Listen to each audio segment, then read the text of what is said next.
अरे हाँ लो बोल रहा कोई बोल रहा खाली हो जाएगी बोल सकते आज माता जी भी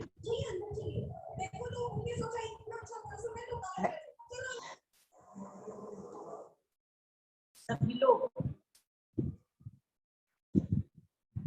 पंडित दौलत राम जी द्वारा रचित प्रारंभ करेंगे। दीदी जय जिनेन्द्र। दीदी वंदना। हाँ सभी जय जिनेन्द्र। दीदी वंदना। जय जिनेन्द्र दीदी। दीदी वंदना। कोई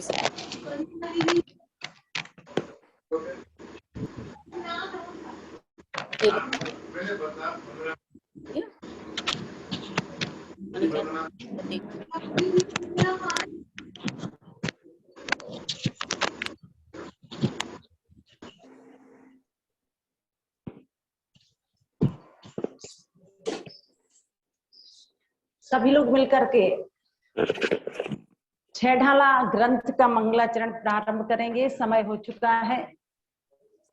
तीन भुवन में सार वीतराग विज्ञानता शिव स्वरूप शिविकार नमः त्रियोग संहारी के।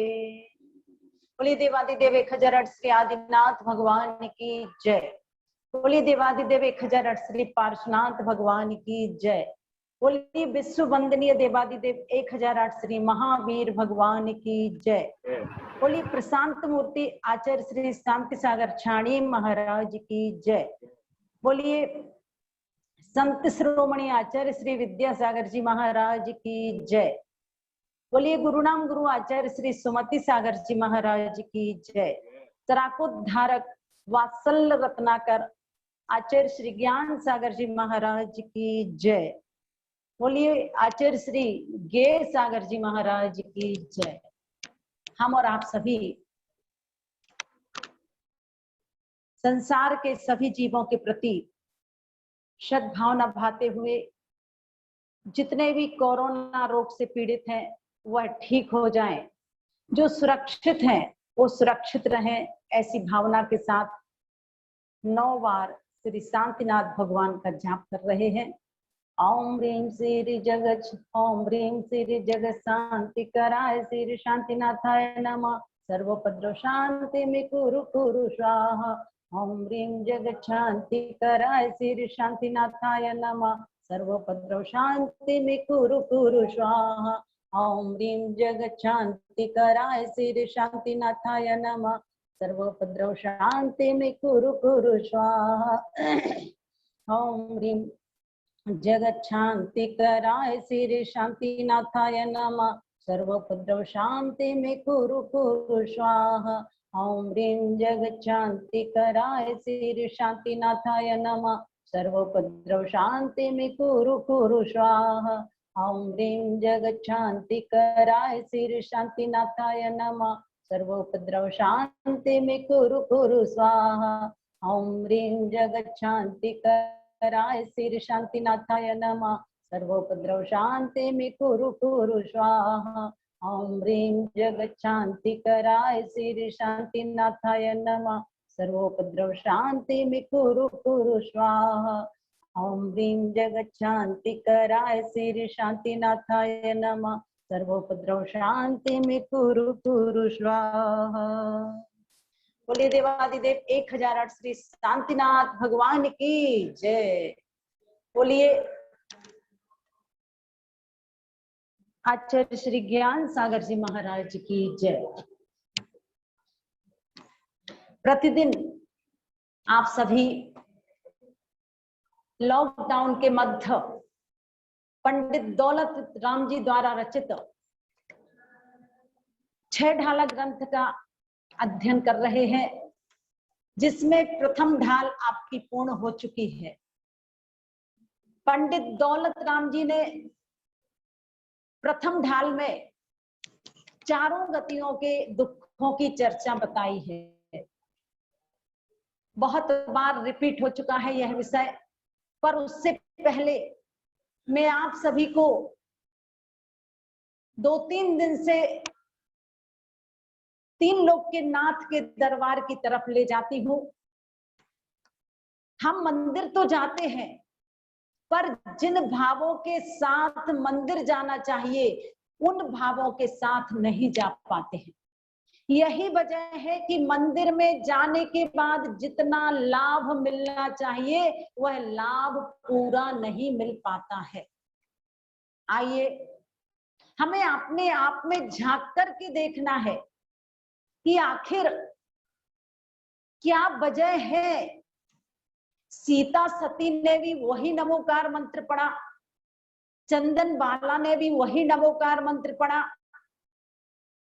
सती अंजना ने भी वही नमोकार मंत्र पढ़ा, सेठ सुदर्शन ने भी वही नमोकार मंत्र पढ़ा।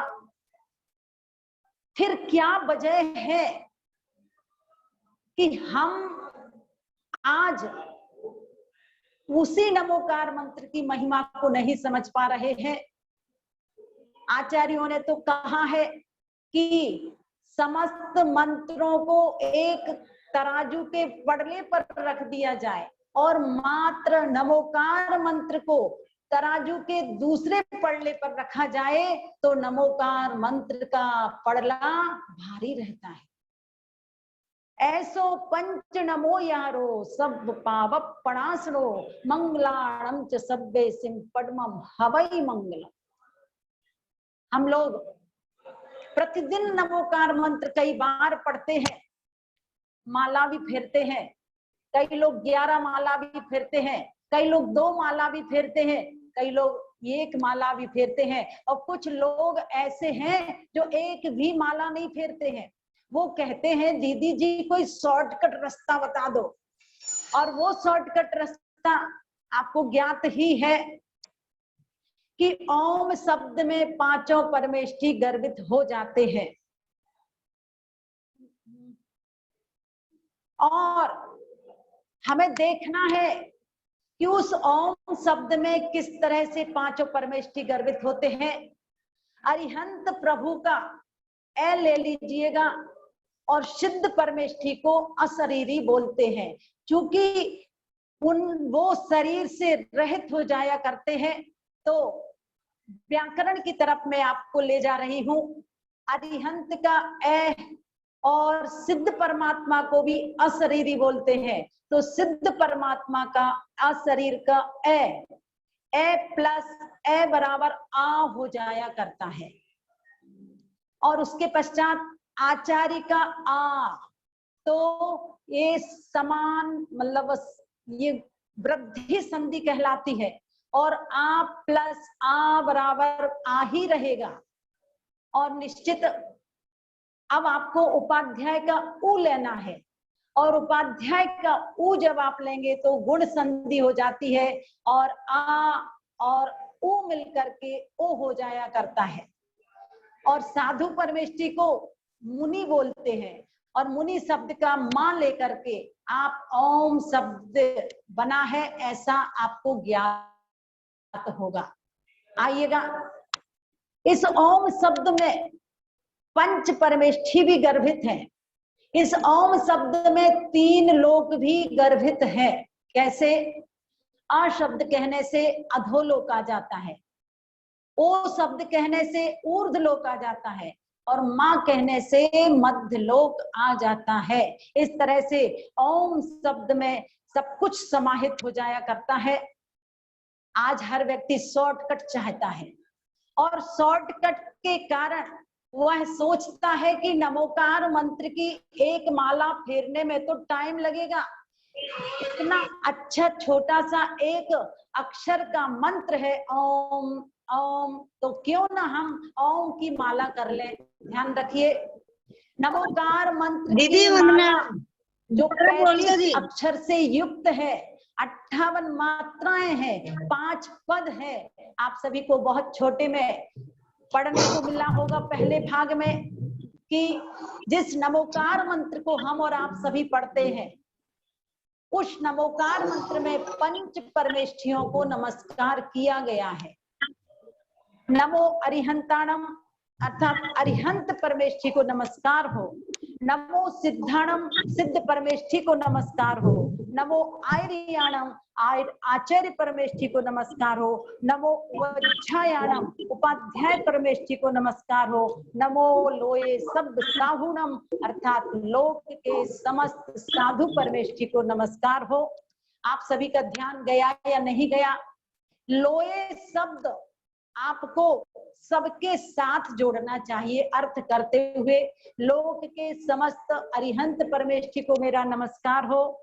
लोक के समस्त सिद्ध परमेष्ठी को मेरा नमस्कार हो। लोक के समस्त आचार्य परमेष्ठी को मेरा नमस्कार हो। लोक के समस्त उपाध्याय परमेष्ठी को मेरा नमस्कार हो और लोक के समस्त साधु परमेष्ठी को मेरा नमस्कार हो। इस तरह से लोए और सब पद सभी पदों के साथ लगा लेना चाहिए। आपको इस नमोकार मंत्र की महिमा ज्ञात है। मरते हुए कुत्ते के कान में जीवनधर राजा ने मंत्र सुनाया, वह कुत्ता मर करके देव हो जाया करता है। और वास्तव में अनेक ऐसे जीव हैं, जब उनके कान में नमोकार मंत्र सुनने को मिला तो वह सद्गति अर्थात देव गति को प्राप्त हुए या दुर्गति से बच गए। तो निश्चित हमें इस मंत्र की आराधना पूरी भक्ति के साथ करना चाहिए। जो व्यक्ति जितना अधिक इस मंत्र की आराधना, मंत्र की जाप, मंत्र का ध्यान अंतरंग भावों के साथ करेगा, समर्पण और श्रद्धा के साथ करेगा, उसको मंत्र के उतने ही अधिक नंबर मिलेंगे। क्योंकि मंत्र शब्द का मतलब है जो मन की विकारी भावों से रक्षा करता है, वह वास्तव में मंत्र कहलाता है। आइएगा, हम आज प्रभु के पास पहुंच चुके हैं और प्रभु के पास पहुंचने के बाद सारी की सारी क्रियाएं आपने कर ली है। मंदिर जी के मुख्य गेट पर चप्पल जूते आदि बाहर उतारकर निस्सही निस्सही निस्सही बोलकर जय जय जय शब्दों से घंटा बजाते हुए कुछ देर तक उसके नीचे ठहर कर भगवान की वीतराग मुद्रा को देखकर अपने आप को धन्य मानते हुए नमोकार मंत्र पढ़ते हुए आप 5 बार पुंज समर्पित कर दिए हैं। बैठ करके अच्छी तरह नमस्कार कर रहे हैं और इसके साथ ही साथ आप सभी परिक्रमा लगाते हैं और उस परिक्रमा के समय आप नजदीक होते हैं प्रभु के। और सबसे अधिक नजदीक प्रभु के कब होता है व्यक्ति? जिस समय वो अभिषेक करता है। अभिषेक करते समय व्यक्ति बहुत नजदीक होता है और जैसे जितना जितना नजदीक होता है उसके जीवन में प्रभु के चारों ओर से निकलने वाली आभा मंडल या ऊर्जा प्राप्त होती है। अभिषेक करने वालों को वास्तव में बहुत आनंद की अनुभूति होती होगी। हम और आप सभी देख करके यही भावना भा सकते हैं कि हे भगवान, मेरा भी ऐसा पुण्य का योग आए कि मैं आपका अभिषेक कर सकूं, पुरुष पर्याय प्राप्त करके। मंदिर जी में बैठ करके हम प्रभु को नमस्कार अच्छी तरह से करें। कई बार आपने ये सारी बातें सुन ली हैं। आज हमें चलना है कि ऐसा कौन सा सच्चा देव है जिनके चरणों में विश्व की हर ताकत झुकती है या विश्व का हर व्यक्ति प्रणाम करता है।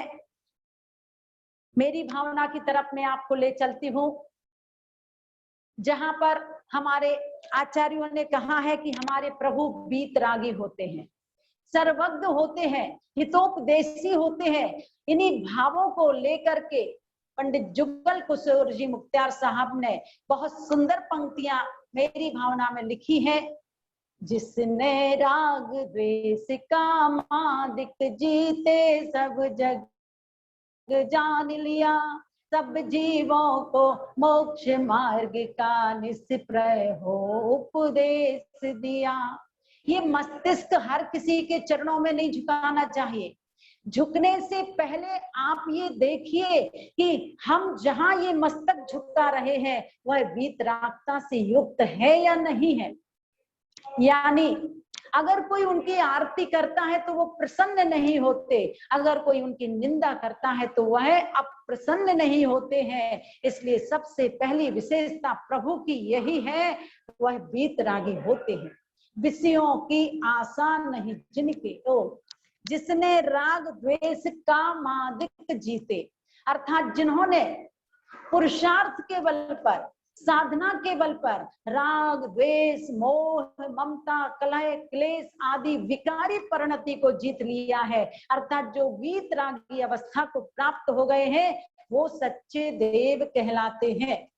जब आप सच्चे देव की परिभाषा समझ लोगे फिर आप कभी भी कुदेव के चरणों में जाकर के नमस्कार नहीं करेंगे, कुगुरु के चरणों में नहीं पहुंचोगे, कुधर्म का सहारा नहीं लोगे, क्योंकि जिसको सच्चे की पहचान हो जाती है फिर वह कुगुरु कुदेव और कुधर्म का सहारा लेकर इस संसार का परिभ्रमण नहीं बढ़ाता है। तो निश्चित रूप से हमारे वीतरागी प्रभु, दूसरी विशेषता क्या है, सब जग जान लिया, अर्थात प्रभु को जब केवल ज्ञान हो जाया करता है तो उनके ज्ञान में सब कुछ झलकता है।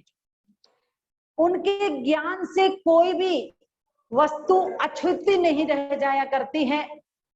इसलिए जो लोग ये सोच करके पाप करते हैं कमरे के अंदर कि मुझे तो कोई भी नहीं देख रहा है, उन लोगों को ये सोचना चाहिए कि तीन लोग के नाथ तो सबको देख रहे हैं और हमारा स्वयं का आत्मा भी हमें देख रहा है। इसलिए ऐसा सोच करके कभी भी एकांत में पाप नहीं करना चाहिए।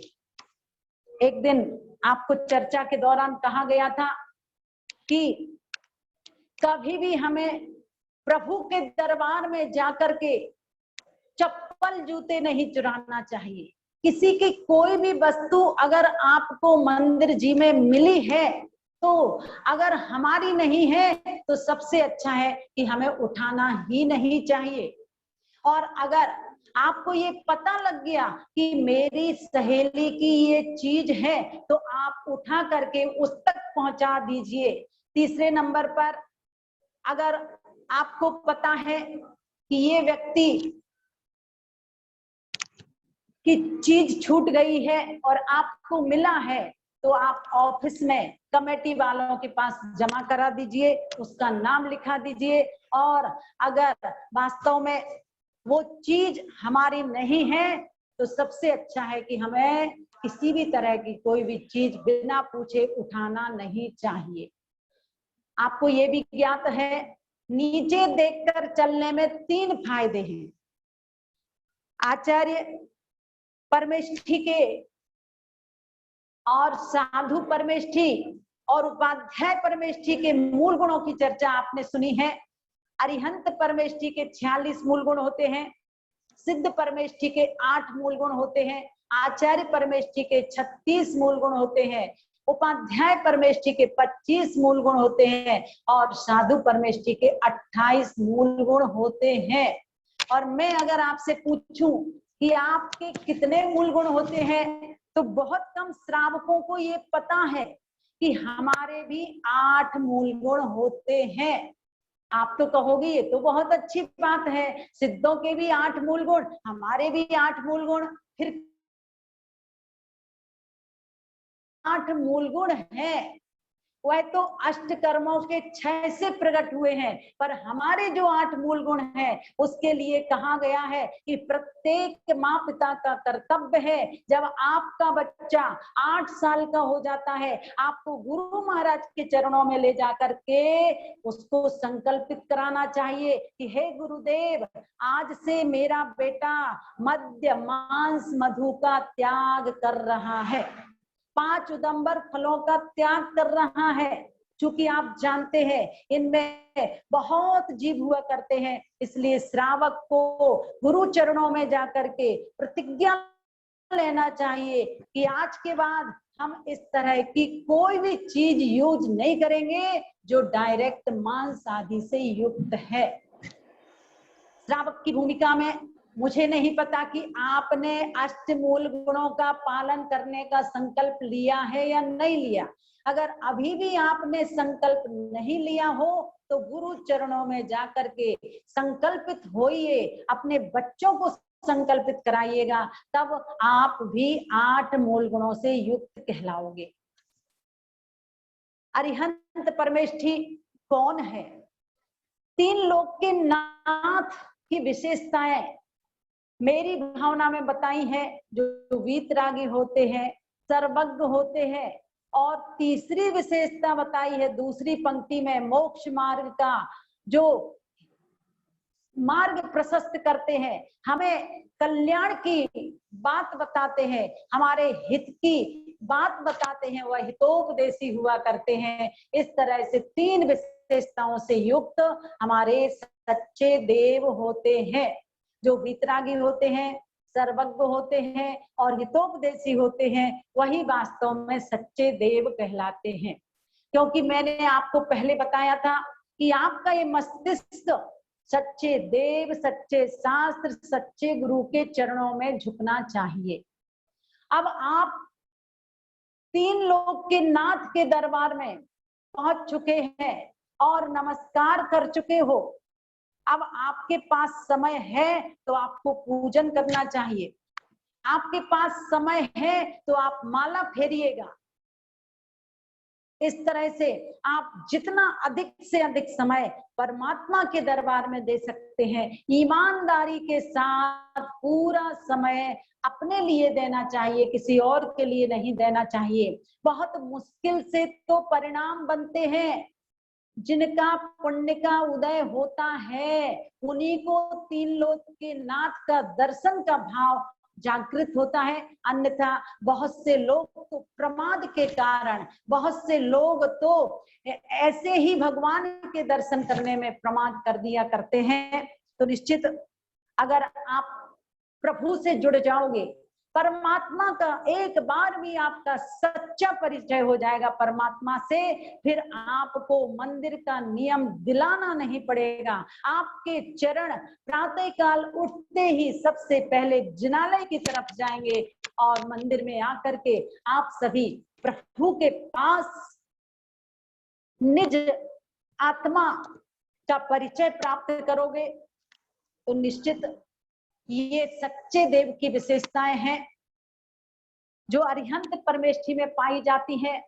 अब सिद्ध परमेष्ठी में एक विशेषता कम हो जाती है, क्योंकि सिद्ध भगवान की दिव्य ध्वनि नहीं फिरती। जो अरिहंत हैं वही सिद्ध अवस्था को प्राप्त होते हैं। मैंने पंच परमेष्ठी के समय आपको बताया था कि जब नमोकार मंत्र पढ़ करके आप पुंज समर्पित करते हो तो एक क्रम है। सबसे पहले जीवन में साधु बनना जरूरी है और साधु बनने के बाद अरिहंत दशा प्राप्त होती है और अरिहंत दशा प्राप्त होने के बाद ही सिद्ध दशा प्राप्त होती है। तो निश्चित चाहे आज महावीर भगवान हो, चाहे बाहुबली भगवान हो, अंतर इतना ही है कि महावीर भगवान आदि जो 24 तीर्थंकर वर्तमान काल के हैं, उन्होंने तो तीर्थंकर प्रकृति का बंद किया, इसलिए वो तीर्थंकर कहलाते हैं। और जो भरत, बाहुबली आदि आदि हैं, रामचंद्र जी, हनुमान जी, ये सब भी भगवान हैं। तो भगवान अनंत हैं, पर एक एक काल में 24 तीर्थंकर होते हैं, वो भी भगवान कहलाते हैं। तो सिद्ध परमात्मा कौन है? वह 2 विशेषणों से युक्त होते हैं, वीतरागी होते हैं और सर्वज्ञ होते हैं। पर वह अब हित का उपदेश नहीं देते हैं। जब तक संसार में है तब तक तो प्रभु की दिव्य ध्वनि खिरती है, पर जब वह संसार से अष्ट कर्मों को नष्ट करके मुक्ति पद की प्राप्ति कर लिया करते हैं, तब वह दिव्य ध्वनि से युक्त नहीं होते हैं। इस तरह से सच्चे देव का लक्षण हमने पहचाना, जाना, और ऐसे ही देव के चरणों में हमें झुकना चाहिए। पूज्य गुरुदेव हमेशा अपने प्रवचनों में कहा करते थे कि ये मस्तिष्क कोई श्रीफल नहीं है कि जहां कहीं लिया और फोड़ दिया। प्रभु के चरणों में झुकने से पहले देखिए कि क्या हमारे प्रभु जिनके चरणों में हम झुक रहे हैं वो वीतरागी हैं या नहीं है। पर आज कुछ ऐसे लोग हैं जो गंगा गए गंगादास, जमुना गए जमुनादास। बिना पैंदी का लोटा, जैसे बिना पैंदी का लोटा इधर भी लुढ़क जाता है उधर भी लुढ़क जाता है। चूंकि आज हमारी श्रद्धा कांच के प्याले की तरह हो गई है। जैसे कांच का प्याला हाथ से गिरा और चकनाचूर हो जाता है, ऐसे ही भगवान जी के प्रति आपकी कब तक श्रद्धा रहती है? जब तक आपके काम होते हैं तब तक तो भगवान बहुत अच्छे हैं और गुरु महाराज बहुत अच्छे हैं, और अगर आपका काम नहीं हुआ तो फिर आपकी श्रद्धा कांच के प्याले की तरह ढुलमुल हो जाती है, टूट जाती है, चकनाचूर हो जाती है। तो आइएगा, सबसे पहले हमें अपनी श्रद्धा को मजबूत करना है। सीता सती ने, अंजन सती चंदन वाला ने, अंजन चोर ने भी नमोकार मंत्र पढ़ा था, किंतु वास्तव में उन्होंने पूरे समर्पण के साथ पढ़ा था, उन्होंने पूरी श्रद्धा के साथ पढ़ा था, आस्था के साथ पढ़ा था, इसलिए तो अग्नि का नीर हो गया। हे भगवान, द्रौपदी का चीर जिस समय खिंच रहा था, क्या ऐसी शक्ति उनके अंदर आई? तो वास्तव में ये अंदर से प्रार्थना होती है। अंदर से जब हम प्रभु को पुकारते हैं तो निश्चित अशुभ कर्म क्षय को प्राप्त होते हैं, पुण्य की प्राप्ति होती है। इसलिए तो हमें अंतरंग के भावों से जुड़ करके नमोकार मंत्र पढ़ना चाहिए। जिस समय आप नमो अरिहंताणम पढ़ते हैं उस समय आपको अरिहंत परमात्मा का स्मरण करना चाहिए। किस तरह से समो शरण में बैठे हुए हैं, किस तरह से दिव्य ध्वनि खिर रही है। 12 कोठों में हम और आप सभी बैठ कर के प्रभु की दिव्य ध्वनि सुन रहे हैं, ऐसा अनुभव करना चाहिए। वो वीतरागी होते हैं, सर्वज्ञ होते हैं, हितोपदेशी होते हैं, ऐसा आपको लक्षण याद होना चाहिए। अब दूसरे नंबर पर आता है सच्चे शास्त्र किन्हें कहते हैं। तो जिनेंद्र भगवान की वाणी को जिनवाणी कहते हैं और उन्हीं को सच्चे शास्त्र कहा गया है। तो हमें अपने जीवन में ना तो मनवाणी को स्थान देना है, ना जनवाणी को स्थान देना है। हमें अपने जीवन में जिनवाणी का पठन पाठन करना है, स्वाध्याय करना है, चिंतन मनन करना है। और जो व्यक्ति जितना अधिक मां जिनवाणी का पठन पाठन करता है उसका अज्ञान अंधकार दूर होता है और उसके अंदर ज्ञान का प्रकाश हो जाया करता है।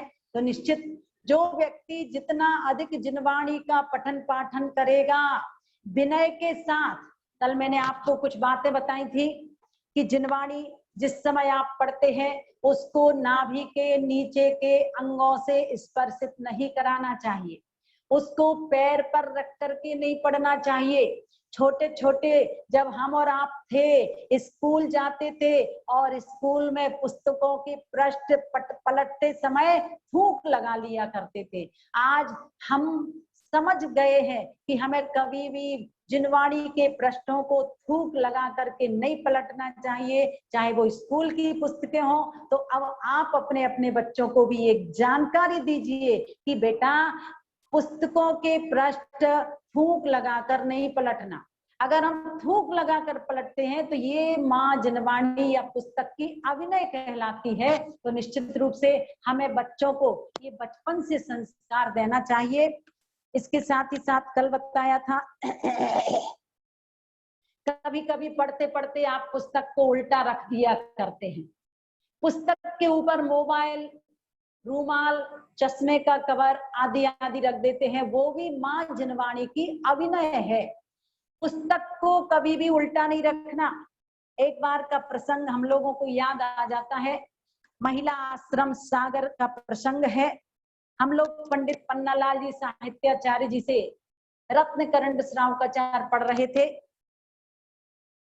हमारी बड़ी बहन जो आज वर्तमान में परम पूज्य आचार्य श्री विद्यासागर जी महाराज श्री की शिष्या हैं, आरिका रत्न श्री दृढ़मती माता जी के नाम से विख्यात हैं, और वह उस समय सुनीता जी की अवस्था में अध्ययन कर रही थी। बाहर से किसी ने आवाज दी और उन्होंने क्या किया, उनके हाथ में पुस्तक थी और उस पुस्तक को उल्टा रखा और बाहर चली जाती है। और जैसे ही चर्चा समाप्त होती है, वो कक्षा में आकर के बैठती हैं। पंडित जी साहब ने एक ही बात कही, क्यों, अगर कोई तुम्हें उल्टा रख दे तो कैसा लगेगा।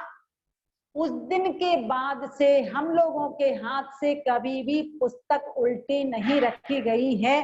तो निश्चित हमें छोटी छोटी बातों की तरफ भी ध्यान देना है, क्योंकि कहा गया है जो व्यक्ति जितना अधिक विनय पूर्वक माँ जिनवाणी का स्वाध्याय करता है उसको बहुत जल्दी केवल ज्ञान की प्राप्ति होती है। अब हमें और आपको अगर केवल ज्ञान की प्राप्ति जल्दी करना है तो विनय पूर्वक पढ़ना शुरू कर दीजिए।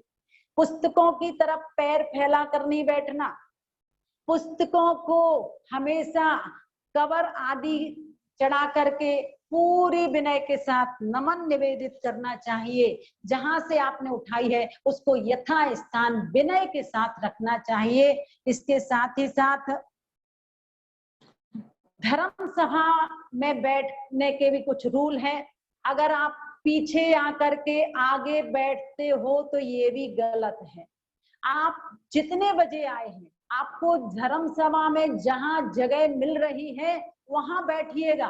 कुछ लोगों की आदत होती है लेट से आते हैं और सबसे आगे की पंक्ति में बैठते हैं, तो ये नैतिकता भी नहीं है और दूसरा बोलने वाले को भी डिस्टर्ब होता है और जो श्रोता लोग हैं उनको भी डिस्टर्ब होता है। इसलिए जहां आपको जगह मिले वहां पर बैठना चाहिए। इसके साथ ही साथ जिनवाणी का जब आप श्रवण कर रहे होते हैं उस समय दीवाल आदि का सहारा लेकर के नहीं बैठना। किसी की पीठ में दर्द है, कमर से बैठा नहीं जा रहा, उसकी बात अलग है, पर जो बिना सहारे के बैठ सकते हैं और वो अगर सहारा लेकर बैठते हैं तो वास्तव में ये उचित नहीं है। इसलिए हमें क्या करना है, माँ जिनवाणी का श्रवण करते हुए बिना सहारे बैठना है।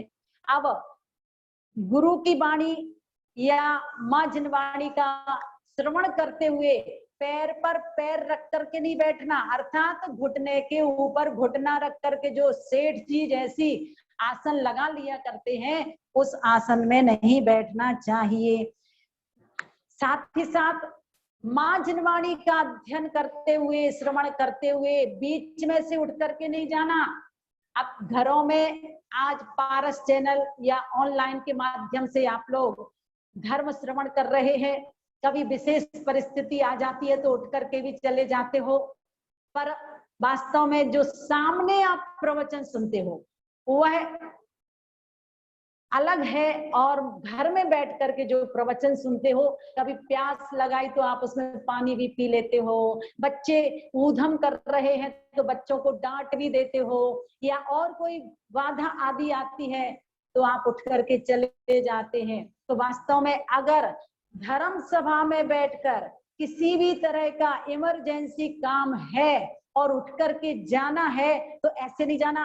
9 बार नमोकार मंत्र पढ़ना, माँ जिनवाणी को नमन करना, उसके बाद ही आपको घर जाना चाहिए। और अगर आप ये सोच करके कि हमारा तो मन नहीं लग रहा है इसलिए उठ करके चले जाते हो तो ये माँ जिनवाणी की अविनय है। तो आइएगा हमें अपने जीवन में माँ जिनवाणी की पूर्ण रूप से विनय करना। और एक बात, कभी भी माँ जिनवाणी के अंदर रुपया नहीं रखना, अश्लील फोटो नहीं रखना। कई बार ऐसा होता है आप लोगों के हाथ में पैसे हैं तो कई लोग रुपया आदि माँ जिनवाणी में रख दिया करते हैं, ये भी गलत है। और कोई भी अश्लील फोटो नहीं रखना, अश्लील पत्र नहीं रखना चाहिए। इस तरह से माँ जिनवाणी का हमें पूर्ण रूप से विनय करना चाहिए।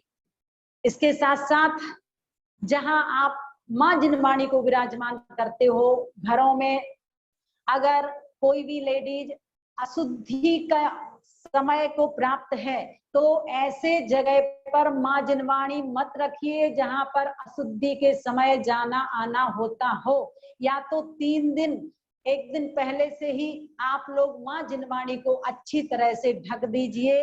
वैसे तो घरों में रह करके बहुत सारी मतलब अशुद्धियां रह जाती हैं, तो कई लोग अपने घरों में जिनवाणी रखना पसंद ही नहीं करते हैं। एक मंदिर अलग रहता है और उस मंदिर जी में ही विराजमान कर दिया करते हैं, जिसमें वो अशुद्धि के समय नहीं जाते हैं। तो देखिए, जितना अधिक आप विनय करेंगे उतना अधिक आपका ज्ञान का विकास होगा। कभी भी कोई पढ़ रहा है और आपने लाइट बंद कर दी, उसकी पुस्तक छीन ली, गुरुओं का विनय नहीं किया, तो आपका ज्ञानावरणी कर्म का बंद होता है, अंतराय कर्म का बंद होता है। इसलिए कभी भी विघ्न बाधा नहीं डालना। हम अपने निमित्त से किसी के ज्ञान में बाधा नहीं डालेंगे। छोटे से बच्चे से भी अगर हमें कुछ सीखने मिलता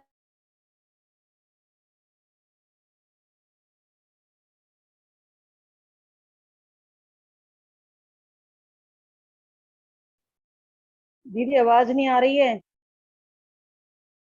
देते हो कि अब मेरा इतना स्वाध्याय हो गया याद रखने के लिए, तो ऐसा कभी नहीं करना। ना ही चटाई का तिनका रखना, क्योंकि उसी चटाई पर हम बैठते हैं, उसी चटाई पर हमारे पैर रखे जाते हैं। तो ये भी माँ जिनवाणी की अविनय है। और इसके साथ साथ जब आप माँ जिनवाणी का अध्ययन करते हैं तो आपके हाथ पैर अच्छी तरह से धुले हुए होना चाहिए। लेट्रिन के कपड़ों में माँ जिनवाणी का अध्ययन नहीं करना चाहिए। अब आजकल घरों में तो बहुत मुश्किल स्थितियां हैं, अटैच लेट्रिन बाथरूम, और अगर आप उन कपड़ों से जिनवाणी छूते हो तो ये रास्ता उचित नहीं। सबसे अच्छा है कि आप जिस समय शुद्ध वस्त्र पहने हैं अर्थात धुले हुए कपड़े पहने हुए हो उस समय, या जो शुद्ध वस्त्र पहनकर मंदिर जाते हो उन वस्त्रों में माँ जिनवाणी का अध्ययन करना चाहिए। देखिए, उत्कृष्ट मार्ग तो यही है। अब आप क्या करते हो क्या नहीं करते हो ये आपके ऊपर निर्भर करता है। तो निश्चित जो व्यक्ति जितना अधिक विनय करेगा उसका ज्ञान उतना ही अधिक बढ़ेगा। ऐसे सच्चे शास्त्र को आप पढ़िए और पढ़ने के बाद अच्छी तरह से नमस्कार कीजिएगा। प्रतिदिन हमें मंगलाचरण करना चाहिए। 9 बार नमोकार मंत्र पढ़ करके शुरू कीजिए और लास्ट में भी 9 बार नमोकार मंत्र पढ़ के नमस्कार करके ही आपको यथा योग शास्त्र जी विराजमान कर देना चाहिए। कभी कभी मंदिर में बैठ करके आप पूजन की पुस्तक अपने हाथ में लेते हो, पूजा कर रहे होते हैं, उसमें चावल के कण आदि अगर चले जाते हैं तो विराजमान करने से पहले उन चावल के कणों को अच्छी तरह साफ कर देना, अन्यथा पुस्तकों की बाइंडिंग आदि खराब जल्दी होती है और पुस्तकें जल्दी खराब हो जाया करती हैं। तो ये सारी बातें हमें ध्यान में रखना है। अब सच्चे गुरु किन्हें कहते हैं? सच्चे गुरु किन्हें कहते हैं, मैं आपको ले चलती हूँ पुनः मेरी भावना की तरफ, जिसका हिंदी अनुवाद किया गया है आचार्य समंत्र भद्र स्वामी ने, जिस गाथा को रत्न करंड श्रावकाचार्य में कहा है, जिसके जीवन में गुरु नहीं उसका जीवन शुरू नहीं। वास्तव में हम सभी को एक ऐसे गुरु मिले थे, पर अकस्मात गुरु का वियोग हम और आप सभी के जीवन में सहना पड़ रहा है। ऐसा कभी सोचा नहीं था कि एकदम से अचानक ऐसा कहर हम सभी के जीवन में आएगा और इतनी बड़ी पीड़ा जिसे हम जिंदगी भर तक नहीं भुला पाएंगे, पर विधि के विधान को कोई टाल नहीं सकता है। तो निश्चित आज भले ही पूज्य गुरुदेव शरीर से हमारे बीच में नहीं है, पर उनकी दिशा, उनकी सोच, उनके आदर्श, उनके सिद्धांत हमारे पास प्रतिपल हैं और रहेंगे। और उन्होंने जो हमें दिशा दी है, उस दिशा से हम अपनी दशा सुधारने का प्रयास करेंगे। अंतरंग में अगर श्रद्धा आस्था का दीप आज भी आपके अंदर जल रहा, तो गुरुदेव हमारे से कहीं दूर नहीं है। ऐसे गुरुवर का स्मरण करते हुए चलते हैं सच्चे गुरु के लक्षण की तरफ। विषयों की आशा नहीं जिनके साम्य भाव धन रखते हैं, निज पर के हित साधन में जो निस दिन तत्पर रहते हैं।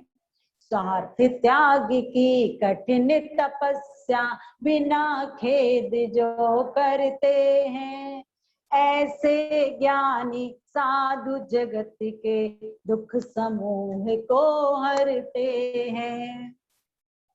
आचार्य समंत्र भद्र स्वामी ने रत्न करंड श्रावकाचार्य में क्या कहा है? विषया सावताती तो निरारंभो परिग्रह ज्ञान ध्यान तपोरक्त तपस्वी प्रशस्यते। उसी का हिंदी अनुवाद इस मेरी भावना में है, विषयों की आशा नहीं जिनके, अर्थात जो विषय भोगों की आशा से रहित हैं, आप उनके हाथ में रूखा आहार दे दो तो ठीक, और अगर सरस आहार दे देते हैं तो ठीक। वह आपसे इशारा नहीं करेंगे कि नमक डाल दीजिए, इसमें मीठा नहीं है, इसमें घी नहीं है। और अगर आपकी थाली में थोड़ा सा भी नमक कम हो जाता है, फिर क्या होता है? बढ़िया गुस्सा आ जाती है और पत्नी को बोलना आप शुरू कर देते हैं, इतने दिन हो गए हैं तुम्हें अब तक भोजन बनाना नहीं आया है, आदि आदि। तो वास्तव में हमें अपने जीवन में भी खाने पीने के विषय में आसक्ति का त्याग करना चाहिए। दोनों प्रकार के जीवन दर्शन आप देखिए, मुनिराज भी आहार करते हैं, वह आहार करते करते कर्मों की निर्जरा किया करते हैं, और हम लोग भोजन करते करते कर्मों का बंद किया करते हैं। क्यों? क्योंकि हमारे अंदर आसक्ति है और उनके अंदर आसक्ति नहीं होती है। तो विषयों की आशा नहीं जिनके साम्य भाव धन रखते हैं, सच्चे गुरु वही है जिनके मन में छोटे बड़े के प्रति, अमीर गरीब के प्रति, आरती करने वाले और गालियां देने वाले के प्रति राग द्वेष नहीं होता है। वो सच्चे गुरु कहलाते हैं। और क्या करते हैं ऐसे सच्चे गुरु? अपनी आत्मा का कल्याण भी करते हैं और जन जन को कल्याण का मार्ग प्रशस्त करते हैं। आपने पूज्य गुरुदेव के जीवन की ये विशेषता देखी है। हम लोग कहा करते थे, महाराज जी आप कितनी मेहनत करते हो समाज के लिए, तो कहते थे कि समाज का खा रहे तो समाज को देना ही पड़ेगा, और ये शरीर कितने दिन तक साथ देगा, बस थोड़े दिन का तो शरीर ही है, फिर तो ये मिट्टी का हो जाएगा। ऐसा बोल करके पूज्य गुरुदेव समाज के लिए क्या नहीं कर दूं, इस तरह के भाव रखते थे। और वास्तव में पूज्य गुरुदेव ने समाज उत्थान के लिए, सराकों के उद्धार के लिए, बुद्धिजीवी वर्ग के लिए, बच्चों के भविष्य को उज्जवल बनाने के लिए, बच्चों को प्रोत्साहित करने के लिए जो कार्य किए हैं, शायद आज कोई नहीं कर पाता है। तो निश्चित ऐसे पूज्य गुरुदेव को हम और आप सभी नमन करते हैं। और विषयों की आशा नहीं जिनके साम्य भाव धन रखते हैं, निज पर के हित साधन में जो निस्दिन तत्पर रहते हैं। ये गुरु महाराज की विशेषता हुआ करती है। स्वार्थ त्याग की कठिन तपस्या। आपको पता है आज हीन सहनन है, और उस हीन सहनन में भी आज आचार्य श्री विद्यासागर जी महाराज श्री, जिनका नाम लेते ही रोम रोम रोमांचित हो जाता है, मन मचल जाता है दर्शन करने के लिए। ऐसा लगता है कि दर्शन एक टक करते ही रहो। तो वास्तव में ऐसे आचार्य श्री उनके संघस्थ साधु और भी आचार्य परमेष्ठी हैं इस धरा पर, साधु परमेष्ठी हैं, तो निश्चित वह यथाशक्ति आज भी तपस्या कर रहे हैं। आचार्य श्री जी ने भी लगातार मुक्तागिरी में 9 दिन तक उपवास किए थे बिना पानी लिए हुए। आचार्य श्री के संग की माता जी, आचार्य श्री के संग के साधु 5 दिन उपवास कर रहे हैं लगातार, कभी 7 दिन उपवास करते हैं, कोई पूरे चातुर्मास में 1 दिन छोड़ 1 दिन आहार, 1 दिन छोड़ 1 दिन आहार, इस तरह से। और भी सभी संघों में आपने देखा है कई सिंह निष्क्रीडित व्रत करते हैं, कितना कठिन है। तो निश्चित रूप से आज भी हीन सहनन है, उसके बाद भी तपस्या करने वाले यथाशक्ति तपस्या करते हैं। वैसे जब उत्कृष्ट सहनन होता है तो सर्दी के समय में मुनिराज कहाँ बैठकर ध्यान करते हैं? नदी के किनारे, जहां पर और शीतलहर चल रही है, फिर वो शरीर अलग है, आत्मा अलग है, ऐसा चिंतन करते हैं। और गर्मी के समय में तपती हुई शिलाओं पर सूर्य की तरफ मुख करके तपस्या करते हैं। और वर्षा ऋतु में वृक्ष के नीचे जहां पानी टप टप टप हो रहा हो वहां तपस्या करते हैं। पर आज उतना उत्कृष्ट सहनन नहीं है, फिर भी जो मुनिराज यथाशक्ति तपस्या कर रहे हैं, स्वार्थ त्याग की कठिन तपस्या, और उसके बाद क्या कहा है? स्वार्थ त्याग की कठिन तपस्या बिना खेद जो करते हैं, ऐसे ज्ञानी साधु जगत के दुख समूह को हरते हैं। वास्तव में ये सच्चे गुरु हैं। और हमारे जीवन में भी एक फैमिली गुरु होना चाहिए। जैसे आपके यहाँ एक फैमिली डॉक्टर होता है, फैमिली वकील होता है, फैमिली धोबी होता है, ऐसे ही फैमिली नाई होता है। ऐसे ही अपने जीवन का सुचारू रूप से संचालन होने के लिए एक सच्चे गुरु की आवश्यकता है। श्रद्धा तो दिगंबर मुनिराजों के प्रति सबकी प्रति होना चाहिए, पर जिनके प्रति आपकी विशेष श्रद्धा होती है वो आपके जीवन के फैमिली गुरु हो जाते हैं। ऐसे गुरु के पास 1 साल में कम से कम 1 बार तो जरूर जाइएगा, गुरु पूर्णिमा के दिन या जब आपको समय मिले, और अपनी जीवन रूपी डायरी का चिट्ठा रखो। मेरे द्वारा अमुक समय अमुक गलती हुई है, हे पूज्य गुरुदेव मुझे प्रायश्चित दीजिएगा, मैं पश्चाताप करता हूँ और मैं प्रतिक्रमण करता हूँ। इस तरह से गुरु महाराज के पास जाकर के आपको अपनी गलतियों का प्रायश्चित लेना चाहिए। बहुत सारी गलतियां होती हैं गृहस्थ जीवन में, तो निश्चित चाहे जीव जंतु मरे और चाहे मन की, वचन की, काय की जो भी गलतियां होती हैं, हमें गुरु चरणों में जाकर उनका प्रायश्चित लेना चाहिए। तो ये आज सच्चे देव, सच्चे शास्त्र, सच्चे गुरु की बात मैंने आपको बताई है। और इनका लक्षण समझना बहुत जरूरी है कि झुकने से पहले आप वास्तविकता से परिचित हो। कहाँ ये माथा टेकना, जहां वीतरागता हो, सर्वज्ञपना हो, हितोपदेशी पना हो, ऐसे सच्चे देव और माँ जिनवाणी का एक एक शब्द प्रभु की वाणी से मिलता जुलता हुआ होना चाहिए। अपने जीवन में कभी भी मनवाणी से किसी को नहीं समझाना, या जनवाणी से कल्याण नहीं होना। किससे कल्याण होगा? जिन वाणी से कल्याण होगा। इसलिए माँ जिनवाणी को जब आप पढ़ते हो, किसी को पढ़ाते हो, तो एक भी शब्द अपनी तरफ से नहीं बोलना। अगर एक भी शब्द आपने कसाय के वशीभूत होकर के बोला तो वो शास्त्र शस्त्र का काम कर सकते हैं। इसलिए हमें वास्तव में जिनवाणी का जो स्वाध्याय है वह स्यादवाद अनेकांत शैली से युक्त होकर करना चाहिए। आपको धीरे धीरे ये सारी बातें बताई जाएंगी।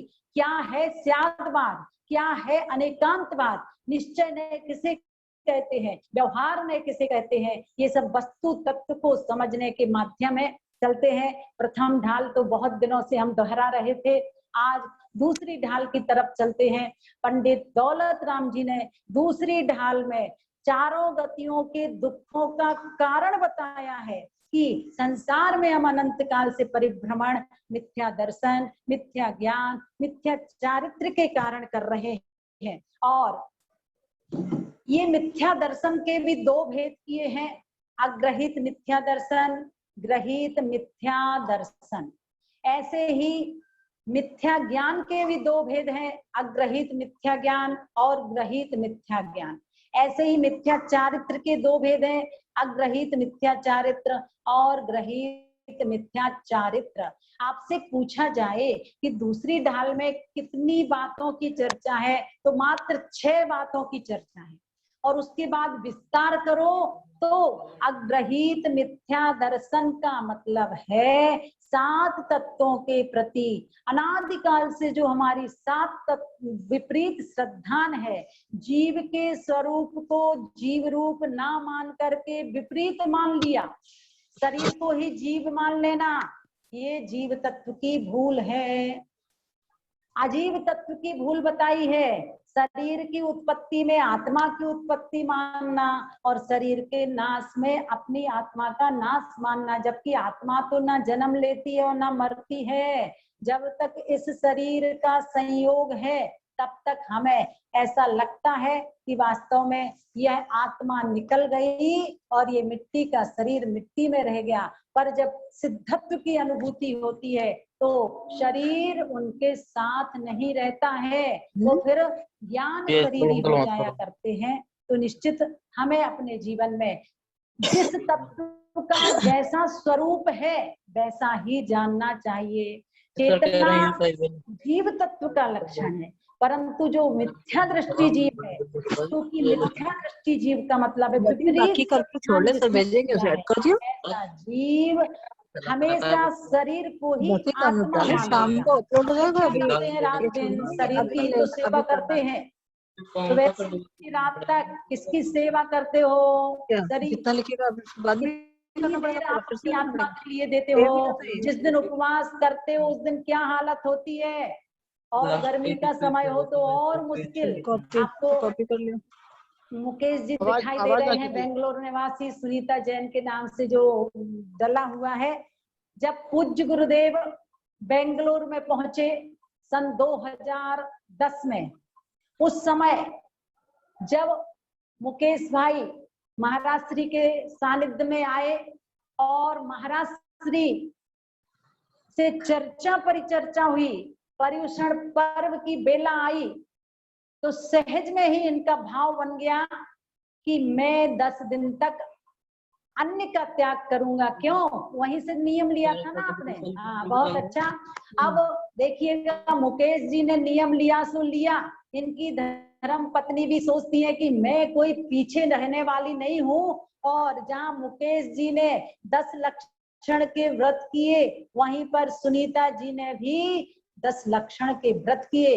और कितने साल तक हो गया है आप सबका?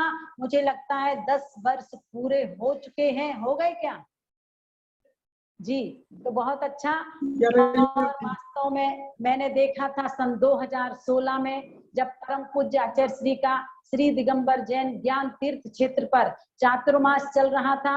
दोनों परिवार मतलब दोनों दंपति लगातार 10 वर्षों तक मुझे लगता है पूज्य गुरुदेव के पास आकर के व्रत उपवास किया करते थे।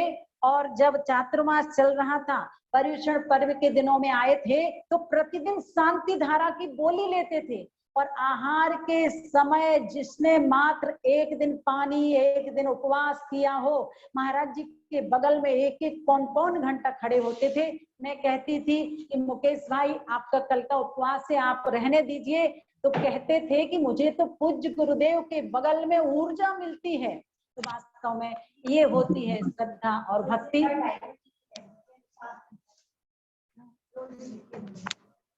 हाँ, देखिएगा, अब चलते हैं 9वें छंद की तरफ। हम लोगों ने अब तक ये पढ़ा है किस तरह से 7 तत्वों की भूल हमारे जीवन में है। आश्रव दुख के कारण है, और उनको दुख का कारण ना मान करके हमने सुख का कारण माना। राग द्वेष प्रत्यक्ष में दुख के कारण है, पर हमने उन्हें सुख का कारण माना, ये आश्रव तत्व की भूल है। शुभ कर्म के उदय में संसारी प्राणी हर्षित होता है, पाप कर्म के उदय में दुखित होता है, ये बंध तत्व की भूल है। जबकि आचार्य कहते हैं कि दोनों में समता रखो, सुख आयता है तो वो भी जाएगा और दुख आया है तो वो भी जाएगा। ये समय बदलेगा, आज नहीं तो कल बदलेगा। क्योंकि समय परिवर्तनशील है, तो ज्ञानी व्यक्ति तो होकर सुख में मग्न न फूले, दुख में कभी न घबरावे। और परम पूज्य आचार्य भी यही कहते थे कि पुण्य कर्म के उदय में तो आपको सब अनुकूलताएं हैं, उस समय तो सब कुछ अच्छा लगता है, पर पाप के उदय में भी मुस्कुराते हुए रहो।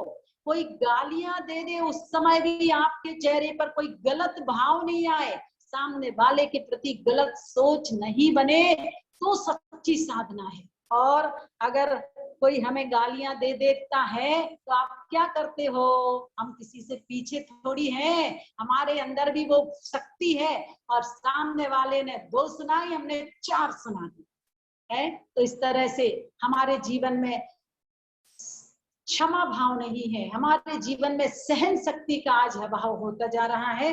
तो निश्चित ये बंध तत्व की भूल है।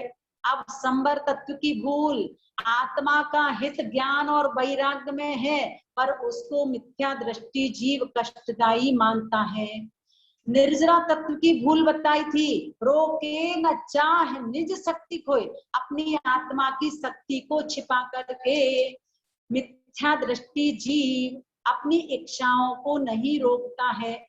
और मोक्ष तत्व की भूल क्या बताई है? शिव रूप निराकुलता न जोए, अर्थात मोक्ष वास्तव में निराकुल अवस्था का नाम है, पर मिथ्या दृष्टि जीव सोचता है कि मुझे नहीं जाना उस मोक्ष में, वहां भी जन्म मरण होता है। जबकि वास्तव में मोक्ष जाने के बाद जन्म मरण नहीं होता है, वहां ना भूख लगती है, ना प्यास लगती है, न सर्दी न गर्मी, सब तरह के विकल्पों से रहित अवस्था को प्राप्त हो जाता है।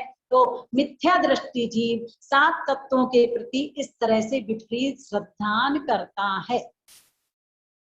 तो आप लोगों को 6 बातें जरूर समझना है। अग्रहित मिथ्या दर्शन, अग्रहित मिथ्या दर्शन का मतलब है अर्थात अनादिकाल से जो हमारे अंदर 7 तत्वों के प्रति विपरीत श्रद्धा है, वही अग्रहित मिथ्या दर्शन है। अब ग्रहित मिथ्या दर्शन क्या है?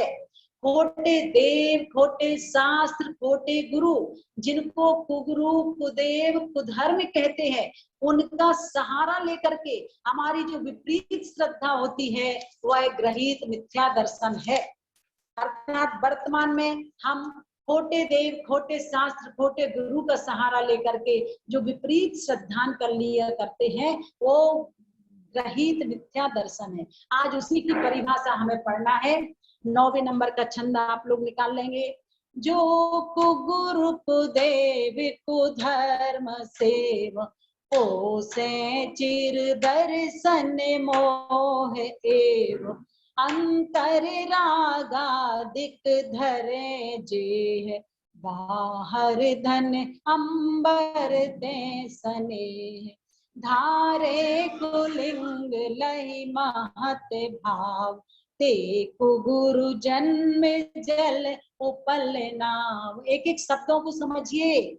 जो कुगुरु कुदेव कुधर्म सेव, ध्यान रखना, जो वीतरागी देव नहीं है उनके चरणों में झुकोगे तो क्या होगा? रागी के पास जाओगे राग मिलेगा, वीतरागी के पास जाओगे वीतरागता मिलेगी। इसलिए ये माथा वीतरागी के चरणों में ही टेकना, रागी के चरणों में नहीं। जो कुगुरु कुदेव कुधर्म की सेवा करता है, अर्थात जो सच्चे गुरु नहीं है, सच्चे देव नहीं है और सच्चा धर्म नहीं है, ऐसे कुगुरु कुदेव कुधर्म की जो सेवा करता है, चिर दर्शन मोह पोषे, वह बहुत काल तक दर्शन मोहिनी कर्म का पोषण करता है। ये मैं आपको एक दिन बताऊंगी कर्म क्या होते हैं, कितने होते हैं, कैसे कैसे हम कर्मों का बंद करते हैं, ये सारी चर्चा अपन आगे करेंगे। अब देखिएगा, सबसे पहले कुगुरु कौन है? हमने सच्चे गुरु का लक्षण तो पढ़ लिया, क्या विषयों की आशा नहीं जिनके, ये सच्चे गुरु का लक्षण है। पर कुगुरु कौन है? तो कहते हैं अंतर रागादिक धरे जे है। हमारे मुनि महाराज जी तो वीतरागता की तरफ कदम बढ़ाते हैं, वह राग द्वेष नहीं करते हैं, जितना प्रयास होता है राग और द्वेष को घटाते हैं, परंतु जो अंतरंग में राग द्वेष आदि को धारण किए हुए हैं, बाहर धन अंबर ते स्नेह, कहते हैं बाहर में धन वस्त्र आदि से प्रेम रखते हैं। हमारे मुनि महाराज जी तो दिगंबर होते हैं, नग्गो ही मोक्ष मग्गो, अर्थात दिगंबरत्व से ही मुक्ति पद की प्राप्ति होती है। जो लोग वस्त्रधारी अपने आप को सोचते हैं कि मुझे भी मोक्ष मिल जाएगा, यह मान्यता ठीक नहीं है। तो बाहर यानी बाहर में जिसके पास धन है, पैसा है, अंबरते अर्थात वस्त्र आदि है, वो सच्चे गुरु नहीं है। और क्या बोला? धारे कुलिंग लही महत भाव, और जो खोटा भेष धारण करते हैं, आपने देखा है कई ऐसे होते हैं जो खोटा भेष धारण करते हैं, महंत भाव, और अपने आप को साधु कहते हैं, वो वास्तव में कुगुरु है। और ऐसे कुगुरु को पंडित दौलत राम जी ने किसकी उपमा दी है? जन्म जल उपल नाव। जैसे पत्थर की नौका में कोई भी बैठेगा तो क्या होगा? वो नौका स्वयं डूबेगी और बैठने वालों को डुबो देगी। ऐसे ही जो कुगुरु का सहारा लेते हैं, वह पत्थर की नाव के समान अपने जीवन को डुबो दिया करते हैं। इसलिए हमें गुरु बनाने से पहले पहचान करनी है कि हम वास्तव में किसको अपना गुरु बना रहे हैं। ये तो आप जानते हो, जिसके जीवन में गुरु नहीं उसका जीवन शुरू नहीं। जिस प्रकार अतिथि के बिना आंगन बेकार है, पैसे के बिना पॉकेट बेकार है, पानी के बिना नदी बेकार है, स्नेह के बिना सगे संबंधी बेकार है, ठीक इसी प्रकार से गुरु के बिना जीवन बेकार है। जिसके जीवन में कोई दिशा बोध देने वाला नहीं है, क्योंकि गुरु पावर हाउस का काम किया करते हैं, गुरु एक कुशल शिल्पी हुआ करते हैं, गुरु एक कुंभकार हुआ करते हैं। तो गुरु के विषय में जितना भी कहा जाए कम है। तो हमें सच्चे गुरु की पहचान करनी है। खोटा गुरु कौन है? जो अंदर भी राग द्वेष परिणामों से युक्त है, बाहर पैसा रखे हुए है, बाहर वस्त्र रखे हुए है, बाहर और भी तरह का वैभव रखे हुए, वो सच्चा गुरु नहीं है। और ऐसे गुरु को वास्तव में खोटा गुरु कहा है, कुगुरु कहा है, और उसको उपल नाव अर्थात पत्थर के नाव की उपमा दी गई है। युवा स्वयं संसार में डूबते हैं और दूसरों को भी संसार में डुबो दिया करते हैं। ऐसे गुरु की शरण में हमें नहीं जाना है। इस तरह से पंडित दौलत राम जी ने ग्रहित मिथ्या दर्शन की चर्चा की है, क्योंकि मैंने आपको कई बार बताया है, अग्रहित मिथ्या दर्शन अर्थात अनादिकाल से 7 तत्वों के प्रति हमारी जो विपरीत श्रद्धा है वो अग्रहित मिथ्या दर्शन, और वर्तमान में कुगुरु कुदेव कुधर्म का आश्रय लेकर हमारी जो विपरीत श्रद्धा हो जाती है वो ग्रहित मिथ्या दर्शन है। अब आप सभी रचना का समय आ गया है, उत्तर देंगे। और सर्वप्रथम मैं पूछना चाहती हूँ कि माँ जिनवाणी के विषय में अभी हमने बहुत सारी बातें बताई हैं, तो 2 बातें सबसे पहले किसको याद है? माँ जिनवाणी का पठन पाठन करते समय क्या क्या सावधानियां रखना चाहिए?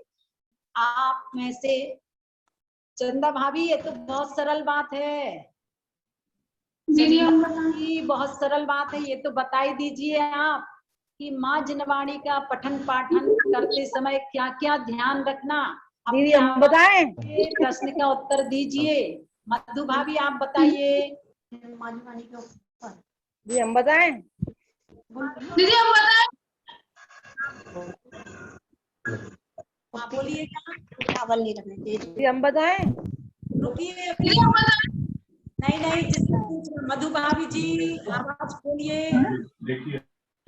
हाँ आवाज खोलिए, अपनी आवाज। दीदी हाँ अब दीदी बोलिए। ये बता रहे हैं। रुको रुको रुको, पहले मधु भाभी जी से पूछना है। हाँ अभी बताएं। हाँ बोलिएगा मधु भाभी, आपकी आवाज नहीं आ रही। दीदी आवाज नहीं आ रही। हाँ, जनवाणी को जी जी जी नाभि से ऊपर रखना चाहिए। बोलिए बोलिए। और जनवाणी को नाभि से ऊपर रखना चाहिए। जनवाणी में चावल आदि वस्तुएं नहीं रख, अगर चावल गिर जाए तो उसे साफ करके रखना चाहिए रखते हाँ समय। हाँ बहुत अच्छा। अब चंदा भाभी जी बताएंगी और क्या क्या बताया था। माँ जनवाणी की बनाए कैसे करना। भाभी जी अपना आवाज बंद। हाँ बोलिए चंदा भाभी जी, आवाज खोलिए मोबाइल की, मोबाइल की आवाज खोलिए। जनवाणी को ऊपर नहीं रखना है और रखते वक्त इसको हमेशा ऊपर रखना चाहिए। पढ़ने के बाद। हाँ चलिएगा। क्वेश्चन है। हाँ जी बताइए। दीदी आपने बताया था कि जिनवानी को पढ़ते हुए उसके ऊपर कुछ रखना नहीं चाहिए। अगर जो हम विधान कर रहे हैं, पूजा कर रहे हैं, तो वो पृष्ठ आगे पीछे हो जाता है अगर जो उसके ऊपर कुछ नहीं रखें तो ऐसे में क्या करना चाहिए? देखिए आप एक पिन लगा सकते हो, जैसे अच्छा। कपड़े में आप पिन लगा लेते हैं, जिसको आप लोग अपने अपने यहाँ कुछ भी बोलते हो, कपड़े को फंसाने वाला, ऐसे ही कुछ इस तरह के पिन आते हैं। उन हाँ पिन जी। को आप उसमें रख लें, या जो कागज है उस कागज को आप रख सकते हैं। दीदी क्लिप बोलते हैं उसको, क्लिप वो रख सकते हैं। दीदी क्लिप बोलते हैं। जी हाँ, क्या एक एक जन पूछिए। और भी बात दीदी बताई थी हमने। दीदी क्लिप बोलते हैं उसको, क्लिप आती है। क्या बोल रहे भैया, एक जन पूछिएगा। क्लिप कौन पूछ रहा? दीदी हाँ दीदी विधान 28 तारीख को ही करना है। देखिए सबको सूचना दे देते हैं 28 जून को। ध्यान रखना, अपने अपने घरों में एक एक घंटे का भक्तामर स्तोत्र का पाठ करना है। आप लोग अपने अपने समय के अनुसार हमको जानकारी दीजिए कि हम 7 बजे से 8 से 9 बजे तक। दीदी हाँ 8 से 9 जी, आप तो हमको लिख मानसी। सुनिए सुनिए, भक्तामर ग्रुप में लिख करके भेजिएगा कि कौन सा परिवार कितने बजे से कितने बजे तक पाठ करेगा। हमको तो 24 घंटे रुकिएगा। और ध्यान रखो, कल कक्षा 2:30 बजे लगेगी। क्यों? कल कक्षा 2:30 बजे से लगेगी, इसलिए आप लोग समय से पहले लिंक खोल करके बैठ जाइएगा। 2:30 बजे कक्षा लगेगी। कितने बजे लगेगी? 2:30 बजे। 3 बजे लगती थी, पर अब 3 बजे से पहले अर्थात 2:30 बजे कक्षा लगेगी। चलिएगा, अब अगला प्रश्न है, और वो प्रश्न है कौन से स्वर्ग तक के जीव एकेंद्रीय अवस्था को प्राप्त होते हैं? सीमा जी बताएंगी। कौन से जीव, अर्थात कौन से स्वर्ग तक के जीव एकेंद्रीय अवस्था को प्राप्त होते हैं? कौन बताएगा? नेहा जैन, बबीता जैन, सीमा जैन, प्रीति जी। वंदना दीदी पहले और दूसरे स्वर्ग के देव। बहुत अच्छा। और भवनत्रिक देव भी एकेंद्रीय अवस्था को प्राप्त होते। सभी को ध्यान रखना चाहिए, ये सिद्धांत की कुछ ऐसी बातें हैं जिसको आप बार बार रिपीट करोगे तो मजबूती आएगी। माँ जनवाणी को आप अच्छी तरह से पढ़िएगा। हाँ, अब आपको बताना है कि असुर कुमार जाति के देवों की पंडित दौलत राम जी ने क्या विशेषता बताई है? किसी को छंद याद हो तो बताइएगा। याद हो छंद? क्या बताया था? निगोद के आपस में लड़ाते हैं। के खंड खंड असुर बढ़ावे दुष्ट प्रचंड। बढ़ावे दुष्ट प्रचंड। ये दो विशेषता बताई है। कौन कौन सी? रेणु भाभी जी अपनी आवाज खोलिए और बताइएगा कि असुर कुमार जाति के देवों की विशेषता क्या बताई, ये कैसे होते हैं? दुष्ट प्रचंड अर्थात दुष्ट होते हैं, प्रचंड यानी बहुत बलशाली होते हैं, एक दूसरे को लड़वाते हैं दीदी। म्यूट हो गया। एक दूसरे को लड़ाते हैं, बढ़ाते हैं। इसलिए हमें जीवन में यहाँ रहते हुए चुगलखोरी नहीं करना, अन्यथा दीदी एक बार दोबारा बोलो दीदी। क्या तीसरा बोलना? क्वेश्चन दोबारा बोलो। तीसरा असुर- क्वेश्चन दोबारा बोलो। हाँ सुनिए, असुर कुमार जाति के देवों की क्या विशेषता बताई है पंडित दौलत राम जी ने? दुष्ट प्रचंड, तिल तिल करे देह के खंड, असुर भिड़ावे दुष्ट प्रचंड। दुष्ट जाति के होते हैं ये, एक दूसरे को याद दिलाते हैं, इसने तुम्हारे साथ ऐसा किया था, इसने ऐसा किया था, इस तरह से। हाँ अब मनीष भाई दीदी से क्या लिखते हैं बताएंगे, हम? मनीष भाई बेंगलोर, और बताएंगे सच्चे देव की 3 विशेषताएं कौन सी बताई गई हैं? वंदना दीदी, वितरागी, हितोपदेशी। हाँ बहुत अच्छा। जो अरिहंत परमेष्टि है वह क्या बनते हैं आगे जा करके? तीर्थंकर।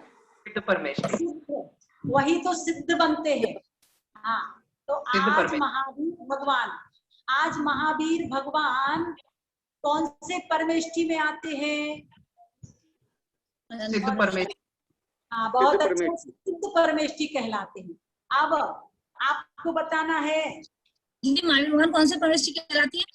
सिद्ध परमेष्टि। जितने भी आज महावीर भगवान आदि है, भरत बाहुबली आदि है, रामचंद्र जी आदि आदि, सभी सिद्ध परमेष्टि कहलाते हैं। संगीता जी बताएंगी। संगीता जी, लेकिन अजीब तत्व की भूल पंडित दौलत राम जी ने क्या बताई है? संगीता जी, सागर, अजीब तत्व। हाँ बताइएगा संगीता जी। अजीब तत्व की भूल वे शरीर। क्या बात है नहीं? क्या बात है? शरीर और आत्मा को एक ही मानते शरीर की उत्पत्ति में आत्मा की उत्पत्ति मानना। बहुत अच्छा। शरीर की उत्पत्ति में आत्मा की उत्पत्ति मानना और शरीर के नाश में नाश मानना। बहुत अच्छा, जिसने भी दिया। अब आपको आप में से बताना है कि नरक में जो 84 लाख बिल हैं, उन बिलों में कितने बिल गर्म है, कितने बिल ठंडे हैं? नीलू जी बताएंगे क्या? दीदी जी तो बहुत। कितने बिल ठंडे हैं और कितने बिल गर्म है? कौन बताएगा? किसको याद है? दीदी हम बताएं। दीदी 5वें नरक तक के ऊपर के भी ठंडे होते हैं। हाँ नेहा जी बताएंगी। नेहा दीदी हम बताएं। पूछ रही है दीदी।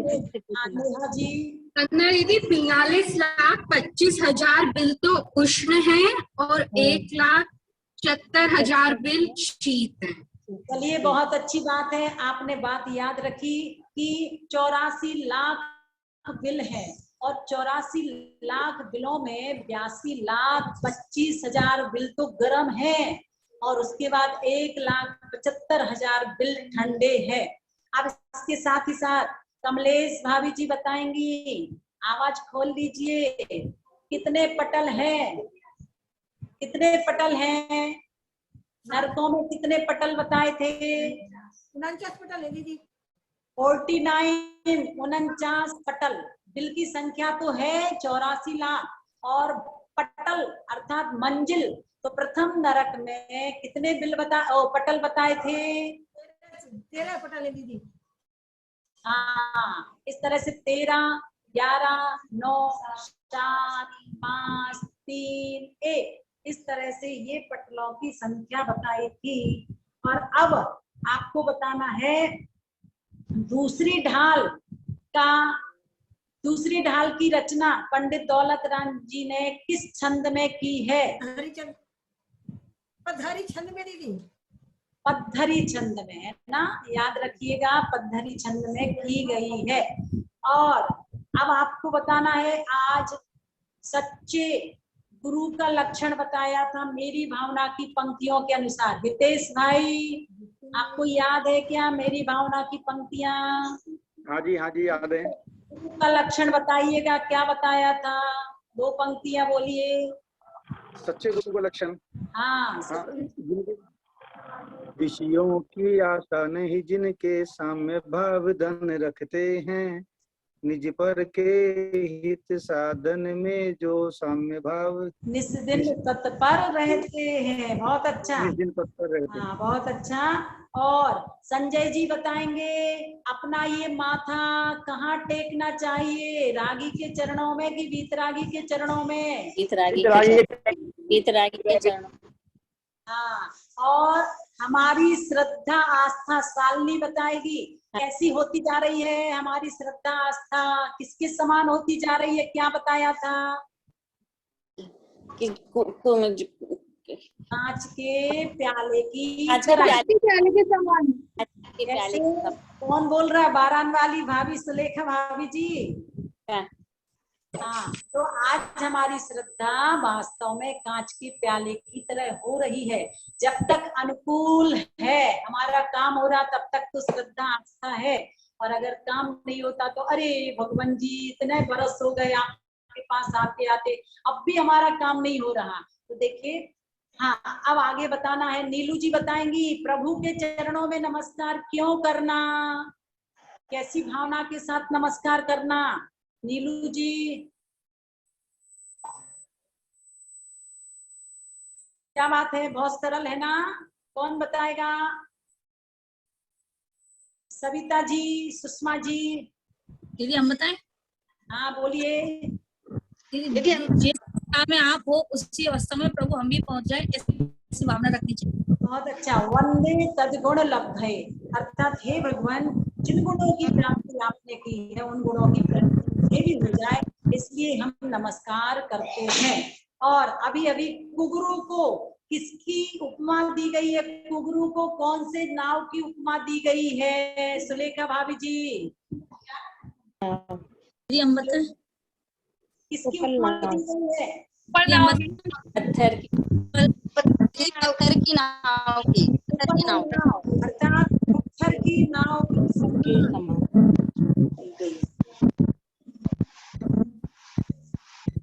हाँ, तो सभी लोगों को छह ढाला ग्रंथ को बहुत अच्छी तरह से पढ़ना है, तभी ये लॉकडाउन की सफलता मानी जाएगी।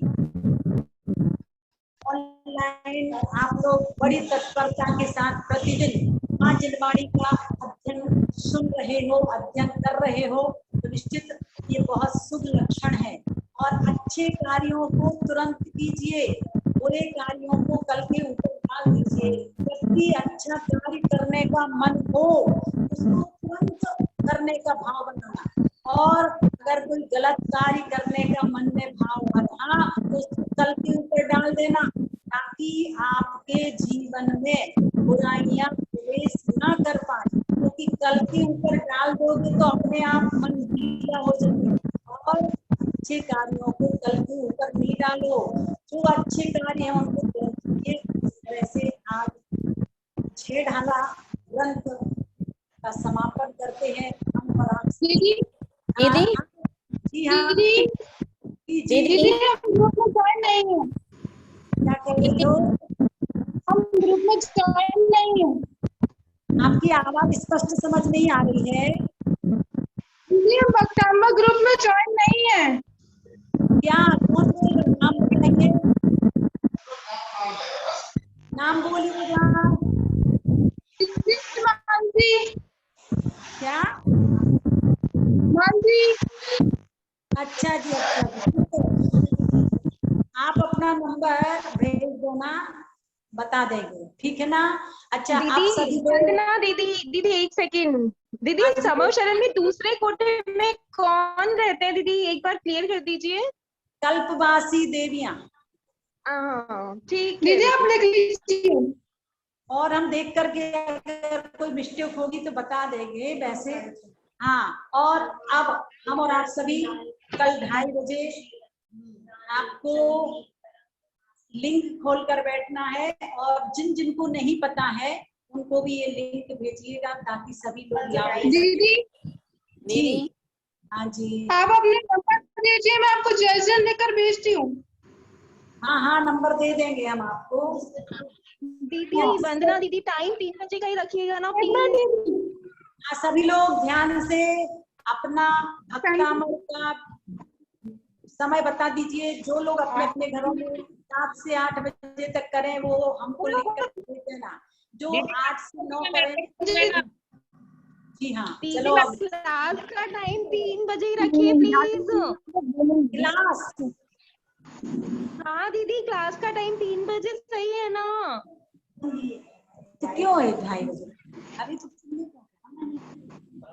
देखिएगा, हम बता देंगे सबको और ग्रुप में डाल देंगे कि 3 बजे ही लगेगी या 2:30 बजे, है ना? ठीक है दीदी। वंदना दीदी 7 दिन के लिए तक दीदी 7 दिन तक नहीं हो पाएगा दीदी 3 बजे। हम नमा में बड़े बाबा हम नमा में बड़े बाबा हम नमा, छोटे बाबा नमो नमः, छोटे बाबा नमो नमः। के ज्ञान दे सूझे लोकाल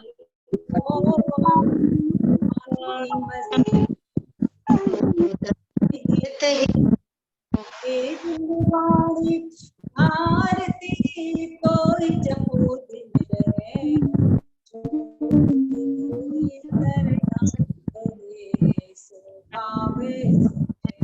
देव बजो हरिहंत को गुरु सेवा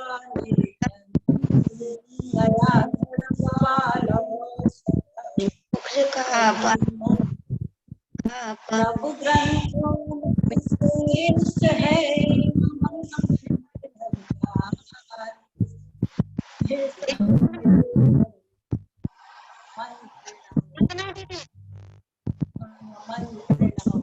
दीदी दीदी दीदी